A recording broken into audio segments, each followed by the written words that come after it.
एक जापान की महिला आई थी यहाँ कुप्पा घाट, उसका नाम था युको फिजिता, और गुरु महाराज का नाम रखे थे ब्रह्म विद्या। गुरु महाराज का नाम रखे थे ब्रह्म विद्या। गुरु महाराज से दीक्षा ली उन्होंने, और दीक्षा ले करके, दीक्षा देने के बाद बैठाते हैं ना ध्यान करने के लिए, और ध्यान करने के लिए जो ही बैठती है तो 3.5 घंटा तक एक आसन से बैठी रही, शरीर का हिलना डुलना एकदम बैठी रही, अचेत हो गई।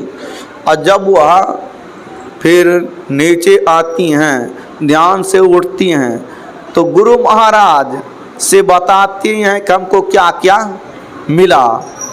गुरु महाराज पूछते हैं कि संत मत की साधना कैसी है।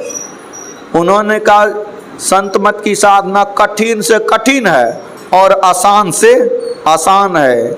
जो यही कला कुशलता कह सुलभ सदा सुखकारी। जो जिस कला में निपुण है उसके लिए सुलभ है, और जो जिस कला में निपुण है उसके लिए वह काम कठिन है।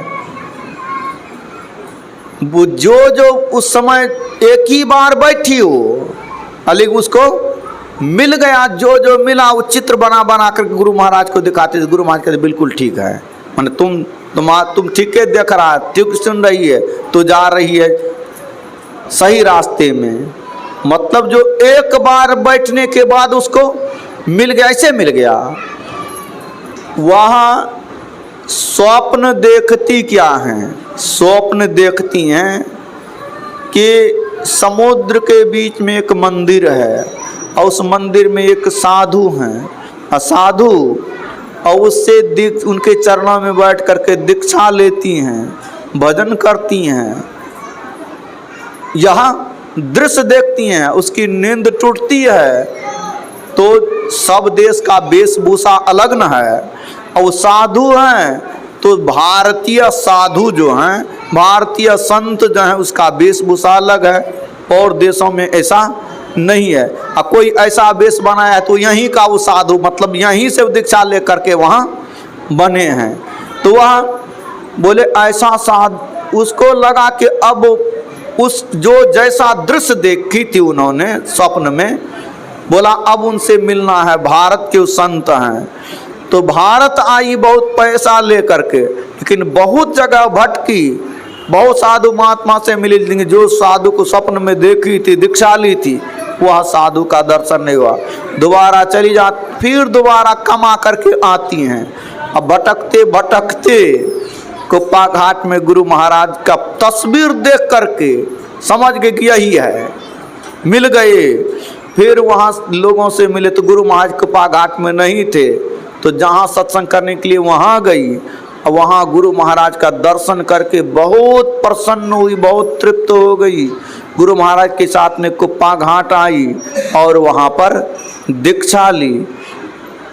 दीक्षा लेकर के मतलब उसमें समर्पण कितना था, उसमें श्रद्धा कितनी थी, विश्वास कितना। स्वप्न देखने के बाद, अरे हरिश्चंद्र ने स्वप्न में दान किया था अपने गुरु को राजपाट, तो सब चीज आने के बाद दे दिया। हम स्वप्न आपको दिए थे तो आप ले जाइए, आप स्वप्नों में दे दिए तो आप ही का दान है।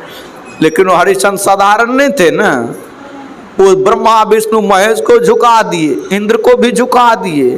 वो बहुत कष्ट सहने के बाद भी वो झुके, हरिश्चंद्र कभी झुके नहीं। सत्य के, वो असत्य के सामने कभी नहीं झुके, सत्य धर्म का पालन किए और गुरु को सब चीज दान कर दिए।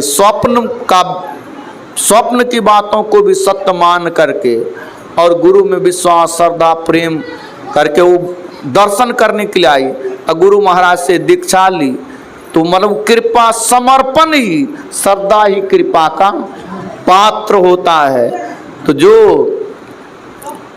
जिससे दीक्षा लीजिए तो गुरु सदाचारी होना चाहिए और सूरत शब्द के अभ्यासी होना चाहिए। जो सूरत शब्द योग करते हैं और सदाचार पालन करते हैं और संत मत को समझा सकते हैं, वैसे तो जिसके हृदय की ग्रंथि खुल गई है, जिसका सभी कर्म नष्ट हो गया, जिसका संशय छिन्न हो गया है, वही संत हैं। ऐसे आदमी से दीक्षा लेनी चाहिए, लेकिन ऐसे आदमी मिलना बड़ा दुर्लभ है।